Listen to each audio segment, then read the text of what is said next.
السلام علیکم ورحمۃ اللہ وبرکاتہ۔ رائٹر فورم کے احباب ذی قدر، خاص طور پر جو نصاب پر متوجہ اور ملتفت ہیں اور اس عظیم فریضہ پر اپنی کاوشیں مرتکز کیے ہوئے ہیں،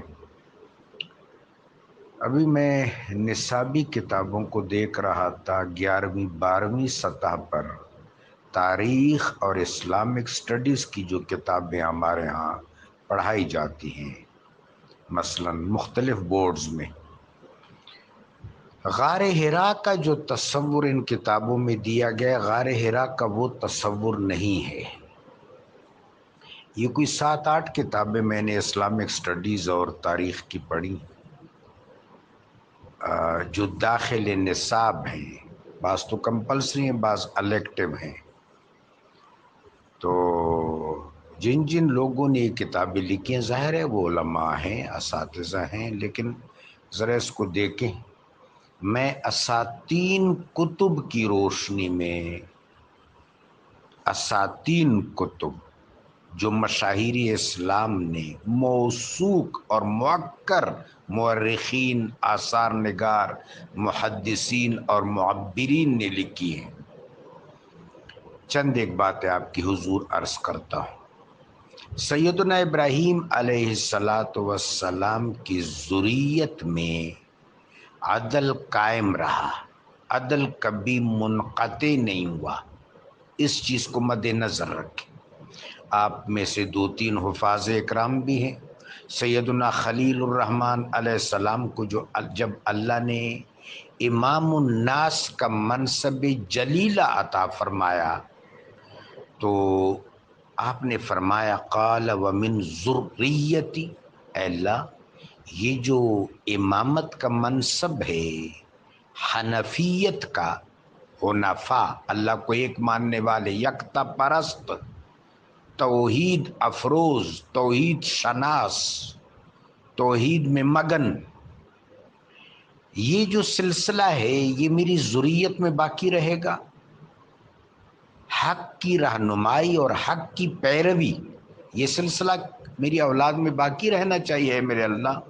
اللہ نے فرمایا لا ینال عہد الظالمین، آپ کی اولاد میں رہے گا، چونکہ ظالموں سے ہمارا کوئی عہد نہیں ہے۔ اب جس وقت مکہ شریف کی مبارک تہذیب ابھری تو یہ جو جگہ ہے، یہ جبل النور میں ہے، اس کا نام ہے حرا۔ سب سے پہلے تو آپ اس کے مصدر پر غور کریں۔ یہ حرا جو ہے یہ صفت ہے، اس کا مادہ تخریج تحرہ ہے، تحرہ، تے ہے حاشیہ والی، را یا، تحرہ، اسی سے حریت نکلی ہے۔ حر اس سالک اور عارف کو کہتے ہیں جو ما سوا سے بے نیاز ہو۔ حر تصوف و طریقت میں، روحانیت میں، سریت میں اس عارف اور سالک کو کہتے ہیں کہ جو ما سوا سے بے نیاز ہو، تبتل کی کیفیت رکھتا ہو اور اللہ تبارک و تعالی جل شانہ کے حضور نیاز مند ہو اور اللہ تبارک و تعالی کی محبت اور اللہ پر توکل کے جذبہ سے سرشار ہو، ایسے سالک کو حر کہتے ہیں۔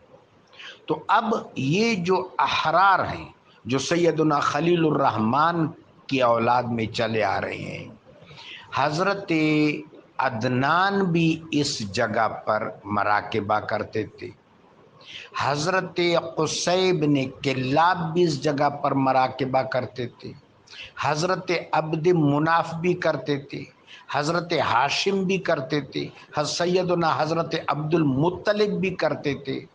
میرے آقا و مولا علیہ السلام کا بھی یہی معمول رہا۔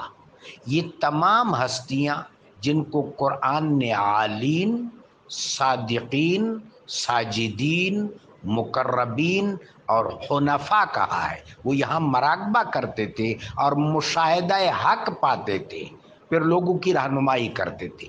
سو حنیف اعظم سردار ولد آدم، باعث تخلیق کائنات، خاتم الانبیاء والمرسلین، جو حنیف اعظم ہیں، وہ بھی یہاں مراقبہ فرماتے تھے۔